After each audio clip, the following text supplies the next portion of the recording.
కూడా పర్యావరణ రక్షించడం కానివ్వండి, లేకపోతే ఎన్విరాన్మెంట్ సాధించడం కానివ్వండి, లేకపోతే మంచి వాతావరణాన్ని సాధించడం కానివ్వండి, దీన్ని వినియోగించి ఏ విధంగా ఆర్థికపరమైన బెనిఫిట్ పొందాలనే విషయంలో పెరుగుతున్న పారిశ్రామిక వ్యర్థాల సవాళ్లు, అభివృద్ధి చెందుతున్న స్థిరత్వ అవసరాలు మరియు సర్క్యులర్ ఎకానమీ నమూనాల నుండి వెలువడుతున్న ఆర్థిక అవకాశాలను మంత్రివర్గం సమగ్రంగా సమీక్షించింది.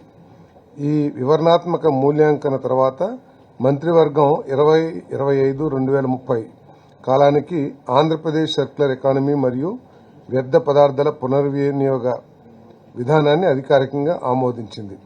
స్వర్ణాంధ్ర 2047 సాకారంలో భాగంగా ఈ విధానం భారతదేశంలో మొట్టమొదటి సమగ్ర సర్క్యులర్ ఎకానమీ మరియు వ్యర్థ పదార్థాల పునర్వినియోగ విధానం చెత్త నుండి సంపద సృష్టి నుంచి ద్విస్థాయి మౌలిక సదుపాయాల నమూనా, పారిశ్రామిక సింబయాసిస్ ఆవశ్యకత, ప్రత్యేక టాస్క్ ఫోర్స్ మరియు సర్క్యులర్ ఎకానమీ ఇంటరాక్టివ్ ఆర్థిక డాష్బోర్డ్ వంటి ప్రత్యేకత కలిగి ఉంది.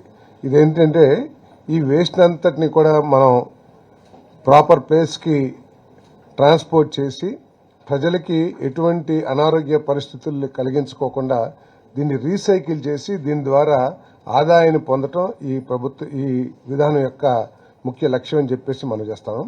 దీంట్లో ఎంఎస్ఎంఈని కూడా డెవలప్ చేయడానికి అవకాశం ఉంటుంది. దీన్ని వినియోగించుకుని ఫ్యాక్టరీస్ ఎంఎస్ఎంఈస్ స్థాపించాలని ఔత్సాహికులకి ల్యాండ్ అలాట్మెంట్ కానివ్వండి, ఫైనాన్షియల్ అసిస్టెన్స్ కానివ్వండి, అదేవిధంగా ఇన్సెంటివ్స్ కానివ్వండి, అది కూడా ఈ పాలసీలో చెప్పబడింది. కాబట్టి ఇది రాబోయే సంవత్సరాల్లో పరిశుభ్రమైన ఆంధ్రప్రదేశ్ని సాధించడమే కాకుండా దీని ద్వారా ఆదాయాన్ని కూడా పొంది ఏదైతే విజన్ 2047 ఉందో ఆ లైన్లో ఈ ఆర్థిక అభివృద్ధికి కూడా దోహదపడుతుందని చెప్పేసి మనం చేస్తాము.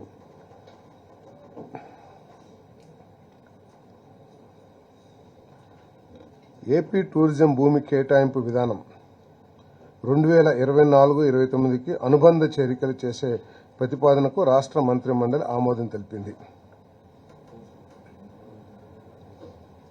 మనందరికీ తెలిసిందే, ఈ కూటమి ప్రభుత్వం రాష్ట్రంలో టూరిజం డెవలప్ చేయడం ద్వారా, టూరిజం ఇండస్ట్రీని డెవలప్ చేయడం ద్వారా లక్షలాది మందికి ఉపాధి అవకాశాలు కలుగుతాయి.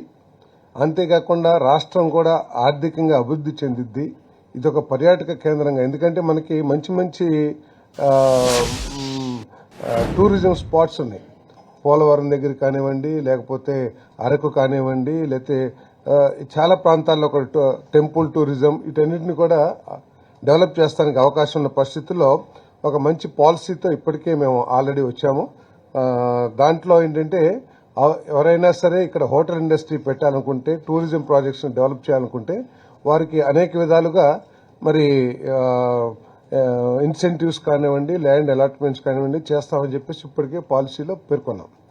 ఇప్పుడు ఇంకా మరింత పారదర్శకంగా ఇన్సెంటివ్స్ ఇచ్చినా, ల్యాండ్ ఎలకేషన్ చేసినా, లేకపోతే డెవలపర్ని సెలెక్ట్ చేసినా కూడా మరింత పారదర్శకంగా ఉండాలనే ఉద్దేశంతో ఈ పాలసీలో ఈ మార్పులు చేయడం జరిగిందని చెప్పేసి నేను మనం చేస్తా ఉన్నాను. ఏదైనా సరే ఏ డెవలపర్ని సెలెక్ట్ చేయాలన్నా కూడా, ఒక ప్రాజెక్టు చేయాలంటే ఆ ప్రాజెక్టు చేయగలిగిన కెపాసిటీ ఉందా లేదా అని ఎవాల్యుయేట్ చేయటం, అదేవిధంగా వారి గత ఆర్థిక పరిస్థితి, వాళ్ళ క్యాపిటల్ ఇన్ఫ్యూజన్ కానివ్వండి, వీటన్నిటిని కూడా పరిగణలోకి తీసుకుని మాత్రమే చేయటం జరిగిందని చెప్పేసి కూడా నేను మనవి చేస్తాను. వాళ్ళ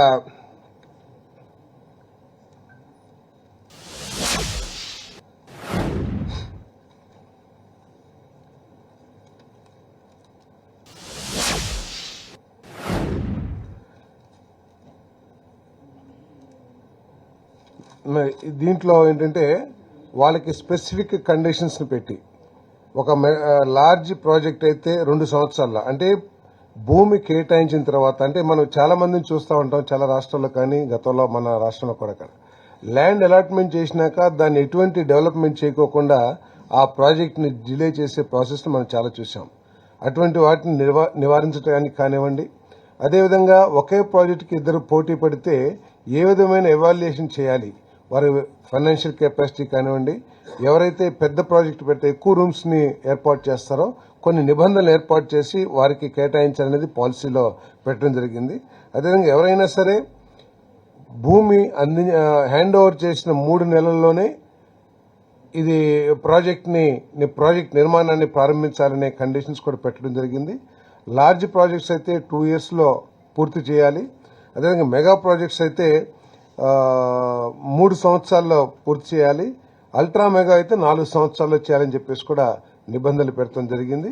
అదేవిధంగా వాళ్ళు మరీ ఎక్కువగా డిలే చేస్తే ప్రాజెక్ట్ ఇంప్లిమెంటేషన్ ని అసాధారణంగా డిలే చేసినట్లయితే భూమి కేటాయింపులను కూడా క్యాన్సిల్ చేస్తానికి కూడా ప్రభుత్వం హక్కు పెట్టుకుందని చెప్పేసి మనం చేస్తా ఉన్నాం.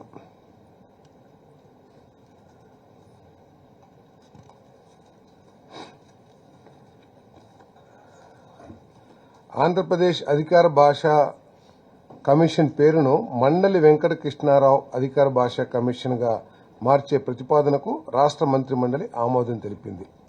మరి మండల కృష్ణరావు గారి గురించి తెలియని వారు ఎవరుండరు ఈ ప్రాంతంలో. వారు దిరిసీమ గాంధీగా పేరు పొందిన వ్యక్తి. అటువంటి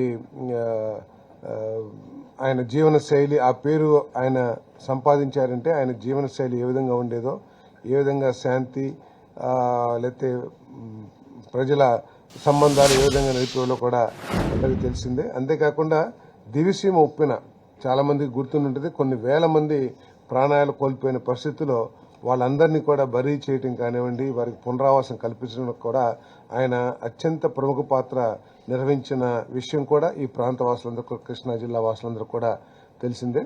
మరి వీరు ఈ అధికార భాషా సంఘం ఏదైతే ఉందో దాని స్థాపనకు కూడా 1966 అనుకుంటాను 60s లో ఈయనే ప్రముఖ పాత్ర వహించి ఆ సంఘాన్ని ఏర్పాటు చేయడంలో కీలక పాత్ర పోషించారనే విషయం కూడా అందరికీ తెలిసిందని చెప్పేసి మనం చేస్తాను. మరి ఆయన భాష అభివృద్ధి కోసం, తెలుగు భాష అభివృద్ధి కోసం, తెలుగు భాషని అధికారికంగా అధికార కార్యకలాపాల్లో కూడా వినియోగించాలని ఆనాటి నుంచి కూడా మరి ఆయన చేసిన కృషి కానివ్వండి, లేదు ఆయన చేసిన గొప్ప పనులన్నింటినీ దృష్టిలో పెట్టుకుని మరి ఈ భాషా సంఘం పేరుని మండలి వెంకటకృష్ణారావు అధికార భాష కమిషన్ గా మరి మార్చే ప్రతిపాదనని ప్రభుత్వం ఆమోదించిందని చెప్పేసి తెలియజేస్తా ఉన్నాను.